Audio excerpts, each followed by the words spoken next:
Notre témoin de l'économie est aujourd'hui Erfan Arwani, cofondateur de NanoCloud.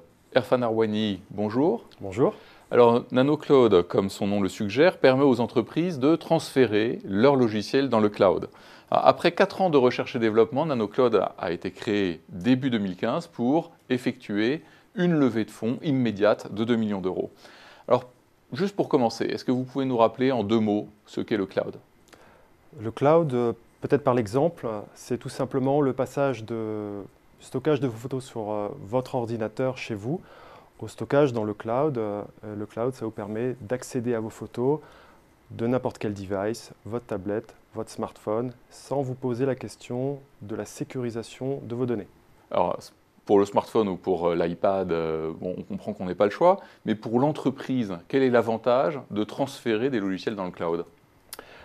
Pour l'entreprise, transférer les logiciels dans le cloud, c'est avant tout réaliser des économies. C'est-à-dire qu'aujourd'hui, les métiers du cloud imposent d'avoir des informaticiens qui s'occupent de l'infrastructure. Et de passer dans le cloud, ça permet d'avoir moins d'informaticiens pour traiter ces problématiques qui ne sont souvent pas le cœur de métier de l'entreprise.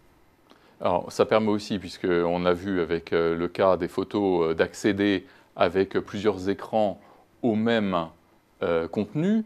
Est-ce que ça permet aussi d'avoir des compatibilités entre les différents systèmes? Alors oui, tout à fait.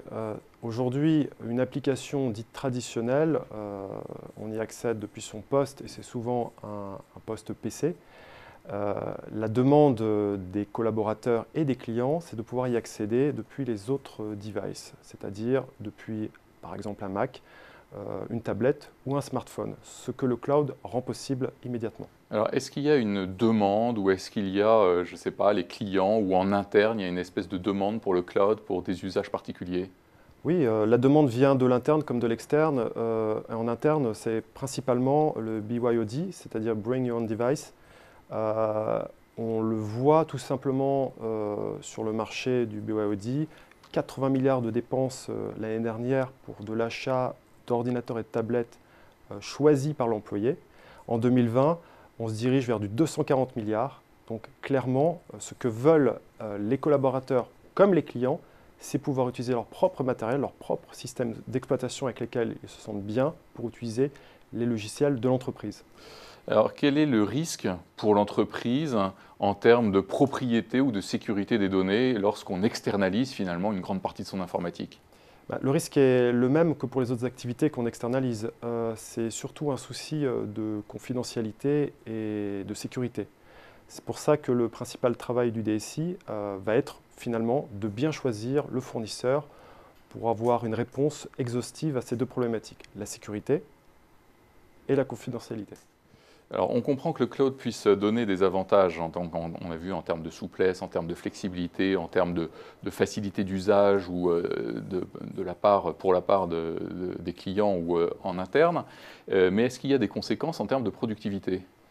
Oui, des conséquences totalement positives finalement. Et une première conséquence, c'est qu'on va avoir moins de serveurs en interne et ils seront mieux utilisés dans le cloud. La deuxième conséquence, c'est qu'on aura moins d'équipes dédiées à l'infrastructure et donc on va pouvoir transférer cette non-dépense, cette économie vers la profitabilité sur le cœur métier.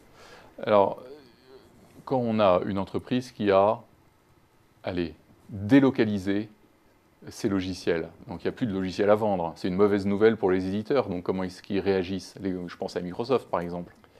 Alors, les éditeurs, ils réagissent de deux façons. Soit effectivement, ils sont assez imposants comme Microsoft et ils peuvent se permettre sur 5 à 10 ans de recoder entièrement leurs applications, redévelopper leurs applications. Soit ils sont un peu plus petits, ils sont la majorité, ils cherchent des solutions un peu plus immédiates et moins risquées. Et donc, ils vont faire appel à des sociétés comme NanoCloud, par exemple, pour transformer leurs applications dites traditionnelles en véritables solutions cloud. Alors, sur le smartphone, sur les iPads, il y a quand même une notion de téléchargement d'appli. Donc, il y a bien un équilibre à trouver entre le online et le offline. Donc, il est où cet équilibre? Cet équilibre se cherche actuellement. Il est vrai que au départ des smartphones, les accès Internet étaient de faible capacité et donc on a privilégié le offline. Maintenant qu'on est arrivé à la 4G, que à peu près partout, que ce soit dans les foyers ou dans les entreprises, on a des gros accès, la fibre optique en est un bon exemple.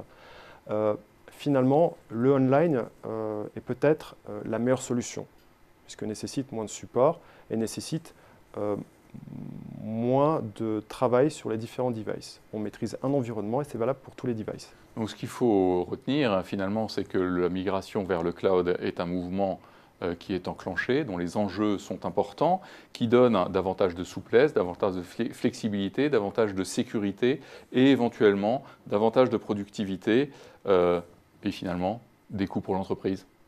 Qui baisse. Erfan Arwani, cofondateur de NanoCloud, merci. Merci beaucoup.